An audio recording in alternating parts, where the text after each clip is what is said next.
नमस्कार बच्चों, हिंदी की कक्षा में आप सभी का स्वागत है। बच्चों, मैं हूं आपकी शिक्षिका पूनम सिंह। बच्चों, आपको पोर्टफोलियो के नाम पर नोटबुक सबमिशन करना होता है। आज जो हम पहली कविता करने वाले हैं, कबीर की साखी, उसे आप अपने नोट, पहला पेज आप अपना नाम लिखेंगे, दूसरे पेज पर, राइट साइड पेज पर अनुक्रमणिका बनाएंगे यानी इंडेक्स बनाएंगे, और तीसरे पन्ने से लेखन की शुरुआत करेंगे।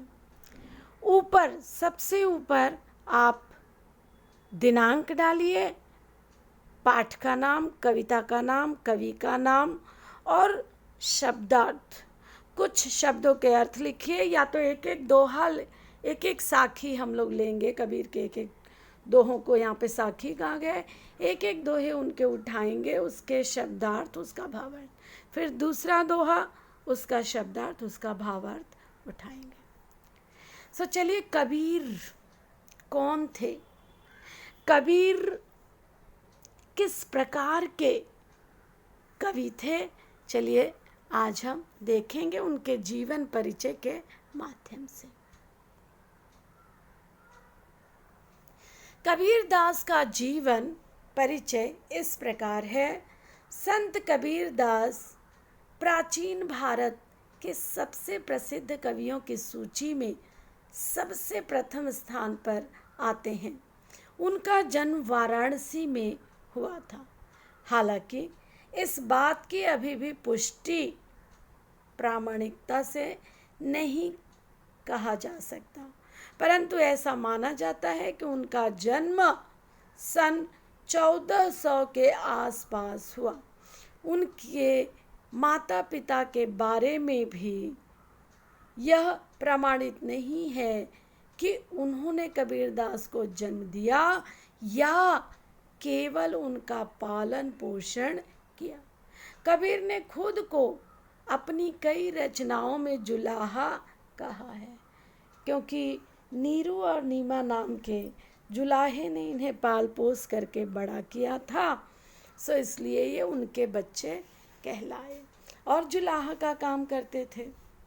उन्होंने कभी विधिवत शिक्षा नहीं प्राप्त की, किंतु ज्ञानी और संतों के साथ रहकर कबीर ने दीक्षा और ज्ञान प्राप्त किया। वह धार्मिक कर्मकांडों से परे थे। उनका मानना था कि परमात्मा एक है, इसलिए वह हर धर्म की आलोचना और प्रशंसा करते थे।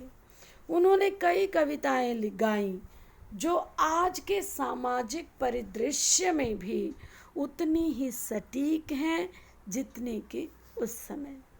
बच्चों, कहने का मतलब ये है कि कबीरदास ने उस समय जो हिंदू धर्म में, मुसलमान धर्म में जो बुराइयां थी, जो कुरीतियां फैली हुई थी, उसका खुल करके विरोध किया।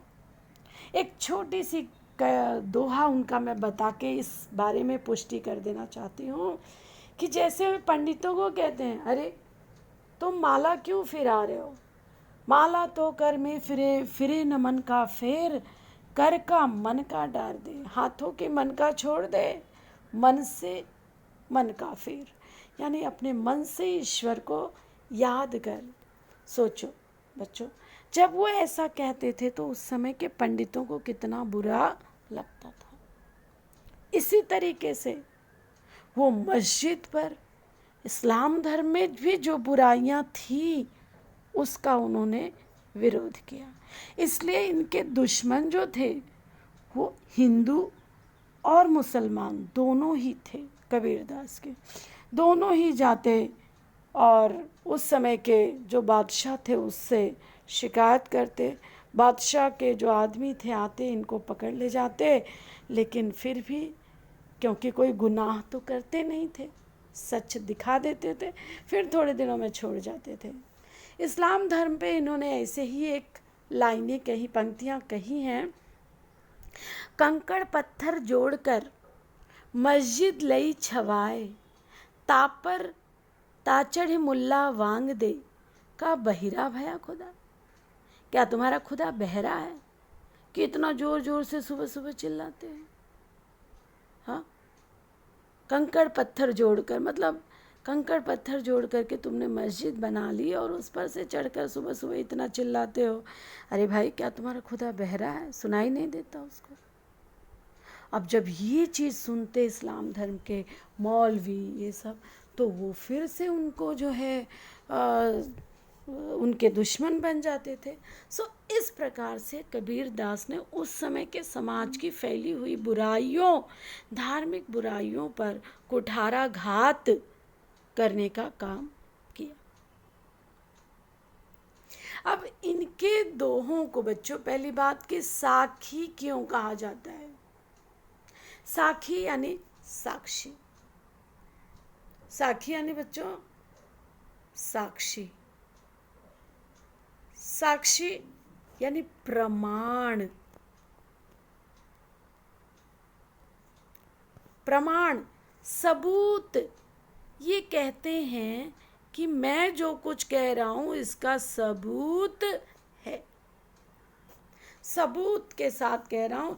इसलिए इसका नाम, ये जो इनके दोहे हैं यहाँ पर, इनको साखी कहा गया है। साखी यानी साक्षी। कबीर दास जी कहते हैं कि जो भी मैं कह रहा हूँ, मैं आँखों देखा या कानों सुना या लिखा हुआ नहीं कह रहा हूँ, इसके लिए मेरे पास में पूरा का पूरा प्रमाण है। तो चलिए पहले दोहे से शुरुआत करते हैं। ऐसी बाणी बोलिए, ऐसी बाणी बोलिए, मन का आपा खोए, औरन को शीतल करे, अपना तन शीतल करे, औरन को सुख होए। सीधी सी बात है बच्चों। कबीर दास जी कहते हैं मीठा बोलो, मधुर वाणी का प्रयोग करो, क्योंकि ये अपने आप को भी सुख देता है और सुनने वाले को भी सुख की प्राप्ति होती है इससे। प्रस्तुत पाठ में कबीर की साखी की इन पंक्तियों में कबीर ने वाणी को अत्यधिक महत्वपूर्ण बताया है। महाकवि संत कबीर जी अपने दोहे में कहा है कि हमें ऐसी मधुर वाणी बोलनी चाहिए जिससे हमें शीतलता का अनुभव हो, साथ ही सुनने वालों का मन भी प्रसन्न हो उठे। मधुर वाणी से समाज में प्रेम की भावना का संचार होता है, जबकि कटु वचनों से हम एक दूसरे के विरोधी बन जाते हैं। इसलिए हमेशा मीठा और उचित ही बोलना चाहिए, जो दूसरों को तो प्रसन्न करता ही है और आपको भी सुख की अनुभूति कराता है। बच्चों देखिए, ये लाइनें अगर आप याद करते हैं और कहीं पर आता है अनुच्छेद लेखन जो 5 नंबर का होता है, उसमें अगर मीठी वाणी आई, कोई इस प्रकार से विषय आता है, तो आप ये सारी चीज़ें लिख सकते हो। अपने आप को सुख मिलता है, हम किसी परिश्रम में नहीं, किसी मुसीबत में नहीं पड़ते। जैसे देखो बच्चों, कोई नेता है, अगर कोई गलत भाषण दे देता है, संभाषण दे देता है, तो फिर उसका सुख चैन छिन जाता है, उसे मुसीबत का सामना करना पड़ता है, माफ़ी मांगनी पड़ती है पब्लिक में। सो अगर अच्छा सोच समझ के कोई बोलता है तो उसे सुख की प्राप्ति होती है। कौवा और कोयल दोनों का रंग रूप एक ही प्रकार से है, लेकिन कौवा जैसे ही बोलता है सब उसे भगा देते हैं, उसकी वाणी किसी को प्रिय नहीं लगती। लेकिन एक तरफ जब कोयल बोलती है तो लोगों के मन को छू लेती है। सो यही है हमारी वाणी का महत्व। मीठी वाणी बोलिए। उम्मीद करती हूँ आपको ये दोहे का अर्थ समझ में आ गया होगा। चलिए दूसरा दोहा ले लेते हैं। कस्तूरी कुंडली में से मृग ढूंढे बन माही, ऐसे घटी घटी राम है दुनिया देखे नहीं। बहुत ही सुंदर बात कही है कबीरदास ने यहाँ पर। जीवन के संदर्भ में ईश्वर के स्वरूप के बारे में यहाँ पर बताया है। ईश्वर के स्वरूप के बारे में, ईश्वर के स्वरूप,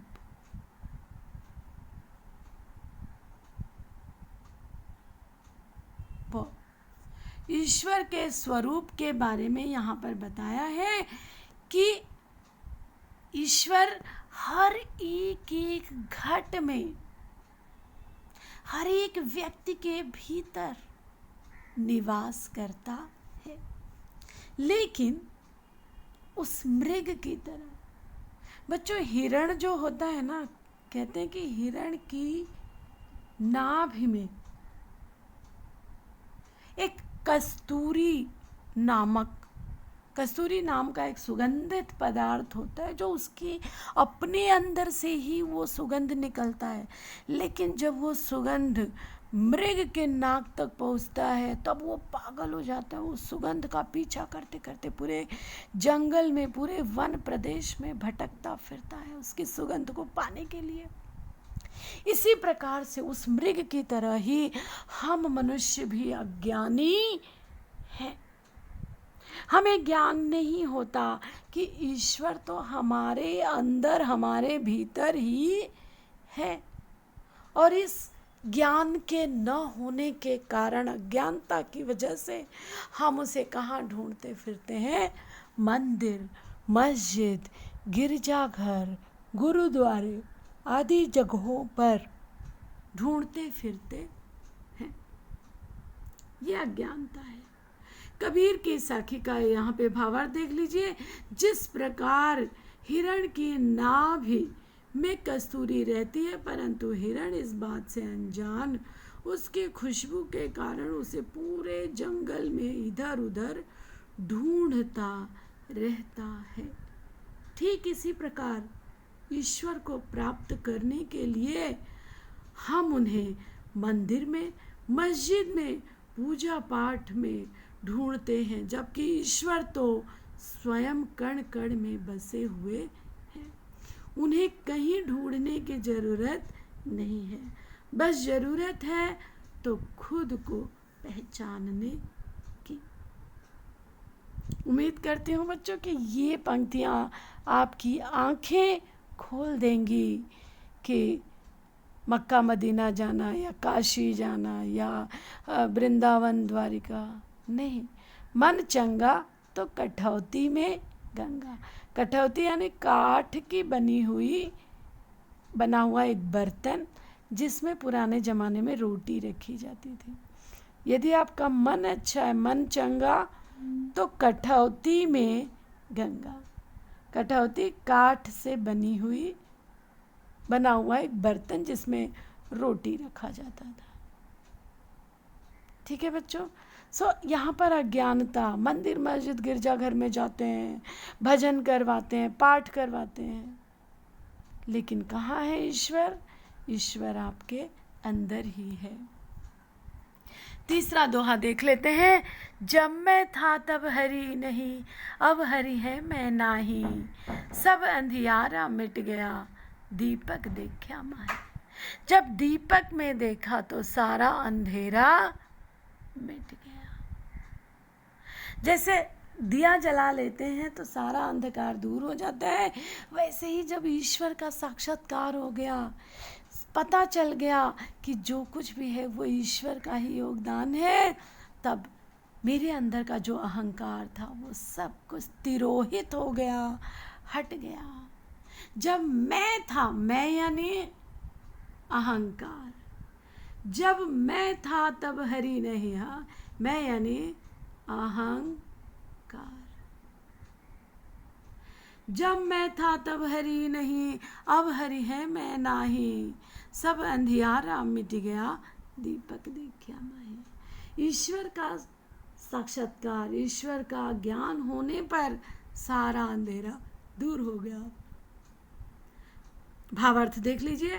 प्रस्तुत पाठ में कबीर की साखी की इन पंक्तियों में कबीर जी कह रहे हैं कि जब तक मनुष्य में अहंकार यानी मैं रहता है तब तक वह ईश्वर की भक्ति में लीन नहीं हो सकता। और एक बार जो मनुष्य ईश्वर भक्ति में पूर्ण रूप से लीन हो जाता है तो उस मनुष्य के अंदर कोई अहंकार शेष नहीं रहता। वह खुद को तब नगण्य समझता है। नगण्य यानी खुद को कुछ गिनता नहीं है। जब तक अहंकार होता तो बोलता है मैंने कितनी प्रॉपर्टी बनाई, मैंने बैंक बैलेंस, मेरे पास में ये है। ये सारे अहंकार उसके दूर हो जाते हैं। वह खुद को नगण्य, जिसे न गिना जाए, नगण्य समझने लगता है। जिस प्रकार दीपक के जलते ही पूरा अंधकार मिट जाता है, उसी प्रकार प्रकाश फैल जाता है। ठीक उसी प्रकार भक्ति के मार्ग पर चलने से ही मनुष्य के अंदर व्याप्त अहंकार मिट जाता है। सो बच्चों, आज हमने 3 साखी किया। जब मैं था तब हरी नहीं, कस्तूरी मृग कुंडली बसे, और हमने किया ऐसी वाणी बोलिए मन का आपा खोए। सो इन तीनों का आपको पंक्तियाँ लिखनी है 3-3, उसके शब्दार्थ लिखने हैं, उसके भावार्थ। शब्दार्थ यदि कुछ नहीं आता है किताब के नीचे बच्चों दिया हुआ है, वहाँ से भी ढूंढ करके आप लिख सकते हैं। फिर हमने देखा कबीर का जीवन परिचय। एक चीज़ हमने और किया था कि साखी किसे कहते हैं, साखी का अर्थ क्या है। साखी यानी साक्षी, साक्षी यानी सबूत, प्रमाण। सो कबीर दास जी का कहना है कि जो कुछ भी उन्होंने बोला है, कहा है, वो उसके प्रमाण है। सो इस प्रकार से बच्चों आज हमने ये सब काम किया। इसे अपनी नोटबुक में तैयार करके रखिए। हम मिलेंगे अपने अगली कक्षा में। कबीर दास का ही आगे हम करेंगे। धन्यवाद बच्चों, आपका दिन मंगलमय हो।